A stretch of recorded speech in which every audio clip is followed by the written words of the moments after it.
Hi, Waypoint. This week, for our Read and Reflect, I'm going to be reading from Romans chapter 13, verse 10.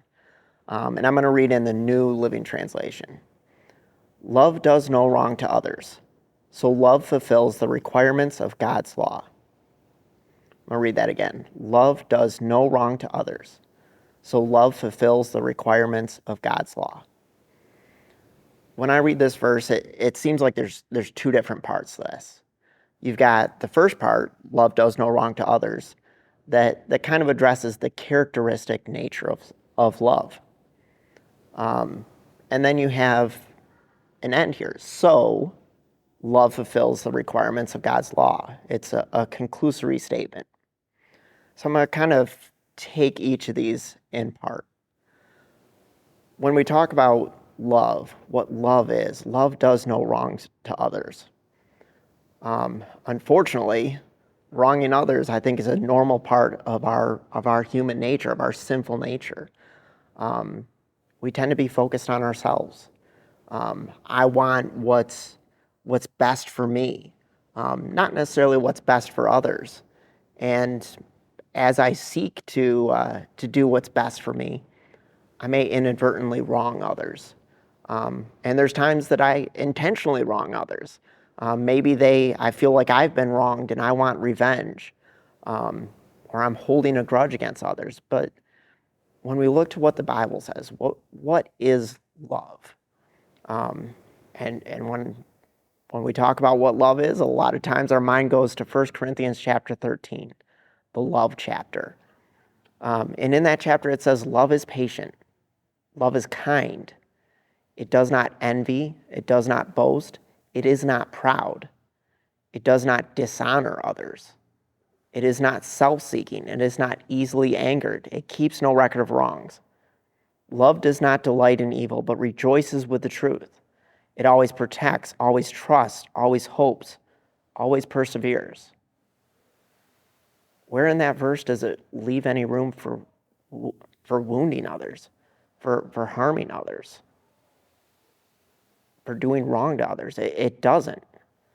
When I talk about looking to my own interest instead of the interests of others, this verse says that love is not self-seeking. When I talk about I want revenge sometimes, or I want to hold a grudge, this says that love is not easily angered. It keeps no record of wrongs. That's not what love is. Love is the opposite, I think, of our human nature. And then I think I'd be remiss if I didn't reference John chapter 15, verse 13. Greater love has no one than this, to lay down one's life for one's friend. And that's exactly what Christ did when he died on the cross for us, when he gave us that example. Love calls us to give to others sacrificially. Now, I think love can still sting sometimes. Love can hurt at times. I think of the verse in Proverbs that says that wounds from a friend can be trusted, but an enemy multiplies kisses. Sometimes I make decisions that ultimately are going to harm me. They may feel good at the time, but they're ultimately going to harm me. They may lead to destruction. And I need a friend, someone who cares for me, someone who loves me, to come to me and say, hey, you need to stop doing that. The decisions you're making are wrong. They're bad decisions. And it may hurt to hear that at the time, and it may not be what I want to hear, but it's what I need to hear.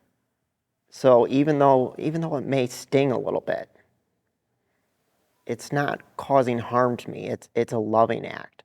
In the same way with discipline.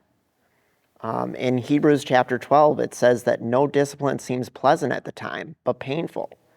Later on, however, it produces a harvest of righteousness and peace for those who have been trained by it.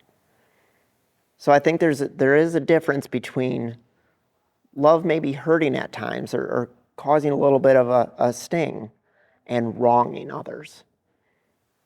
But I think true love, that love that we read about in 1 Corinthians, love does not wrong others. And because of that, this verse says that love fulfills the requirements of God's law. In earlier in this section of Romans, it talks about the Ten Commandments.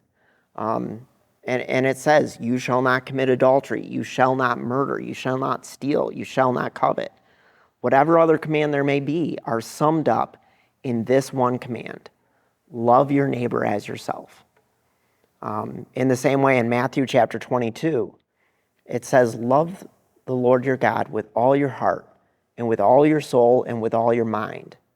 This is the first and greatest commandment, and the second is like it: love your neighbor as yourself.